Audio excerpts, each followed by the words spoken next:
उत्तर प्रदेशर जड़े विद्वान राजनेता गोटे छोटिया पॉडकास्ट कार्यक्रम थिला। से पॉडकास्ट कार्यक्रम में गोटे छोट प्रश्न पचरागला, जदि आपण रामायणर प्रभु रामचंद्र होता ताले आपण कौन करिथांते? से बड़ा सुंदर उत्तर मान सब देइथिले। से सब को मु आपण आगे रखुचे।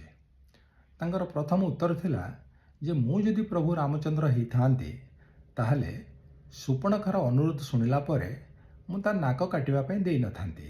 तांको कहिथांती, हे देवी आमे दुई भाई विवाहित, तेणु तुमे निज पई गोटे सुंदर पात्र अन्यत्र देख। आ द्वितीय उत्तर तांकर थिला, मु जदि प्रभु रामचंद्र होइथांती ताले सुग्रीव को रक्षा करिया पई सहाय्य करिवा पई जाई तांको भाई बलि को बद्ध करि नथांती। कोन करिथांती? दुई भाईंक भितर गोटे बुझामणा आनी थांती, दुई भाईंकर सहाय्य नहीं थांती सीता को उद्धार करिवा पई, सीता को ठाव करिवा पई। तृतीय उत्तर तांकर कौन थिला ना, मु जदि प्रभु रामचंद्र होइथांती ताहले कहार कथारे सीतांक सतीत्व परीक्षा करई नथांती अग्नि रे, किंबा सी जितेबाला गर्भवती थिले तांको मु निर्वासित करिवा पई देई नथांती।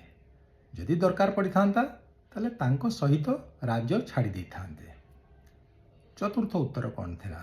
तांकर चतुर्थ उत्तर थिला जे मु जदि प्रभु रामचंद्र होइथांती मो राज्यर कौनसी गोटे निर्दिष्ट जातिर निर्दिष्ट लोकर कथारे शंभु भली जो शूद्रटी तपस्या करुथिला ताको मु बद्ध करि नथांती।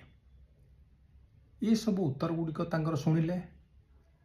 आउ रामायण रे रामचरित्रंकर चित्रण केमती लेखक करचंती ताको भी आपण जानिचंती। एबे कहंतु को जिनसटी आपन को ठीक लागुछि।